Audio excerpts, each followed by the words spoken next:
When we think about protecting a network from cyber threats, one of the most effective strategies is network segmentation. At its core, network segmentation means dividing a network into smaller, isolated sections, each with its own boundaries and controls.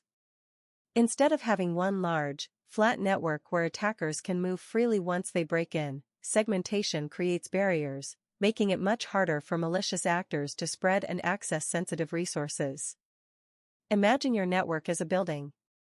If every room in the building were connected by wide-open hallways with no doors, then once an intruder got in, they could walk anywhere they pleased. That's what a flat, unsegmented network looks like. But with network segmentation, it's like installing locks and access controls on doors between different sections of the building. Even if an attacker manages to get into one room, they can't simply stroll into every other room without hitting barriers. The first major benefit of segmentation is that it limits the lateral movement of attackers. In many cyber attacks, criminals don't stop after breaching the initial entry point. Instead, they try to move sideways through the network, searching for sensitive systems like databases, financial records, or intellectual property.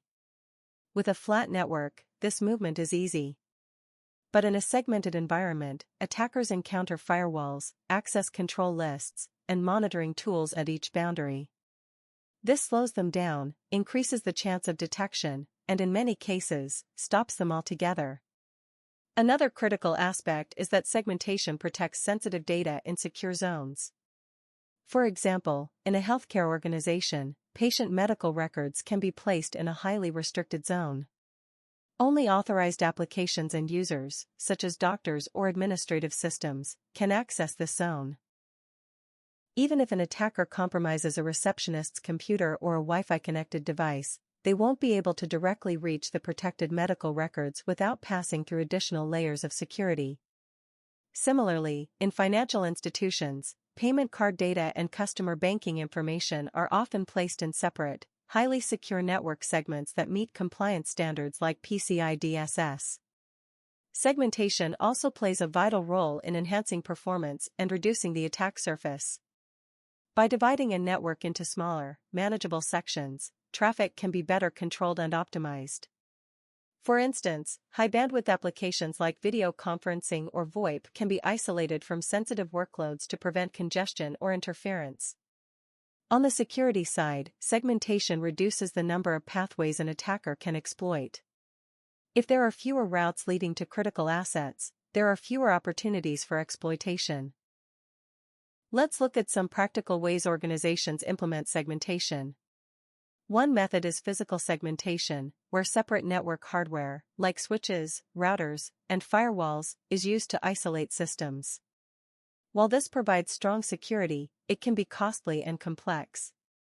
A more common approach today is logical segmentation, using technologies like virtual local area networks, VLANs, software-defined networking, SDN, and virtual firewalls. These allow administrators to create secure boundaries in software without needing to physically separate devices. A specific form of segmentation that has become increasingly popular is microsegmentation. Instead of only segmenting at the network or subnet level, microsegmentation works at a much finer granularity, down to individual workloads, applications, or even processes. For example, in a cloud environment, each application or virtual machine can be given its own microsegment with tailored security policies. This approach is particularly effective for defending against insider threats or advanced persistent threats, APTs, where attackers may already have some level of access inside the network. Now, segmentation is not only about security, it also supports regulatory compliance. Many industries are required by law or industry standards to protect certain types of data. For instance, the Payment Card Industry Data Security Standard, PCI DSS, mandates that cardholder data environments be segmented from the rest of the corporate network. Similarly, healthcare organizations under HIPAA regulations must protect patient health information. By properly segmenting networks, organizations can meet these compliance requirements more effectively and demonstrate to auditors that they are actively reducing risks. It's also worth mentioning the role of zero-trust architecture in modern segmentation strategies. Zero Trust operates on the principle of never trust, always verify. Segmentation aligns perfectly with this model by ensuring that even inside the network, users and devices must authenticate and be authorized before accessing new zones. Just because a user is on the corporate network doesn't mean they automatically get access to everything. They must prove their identity and justify their access at every step.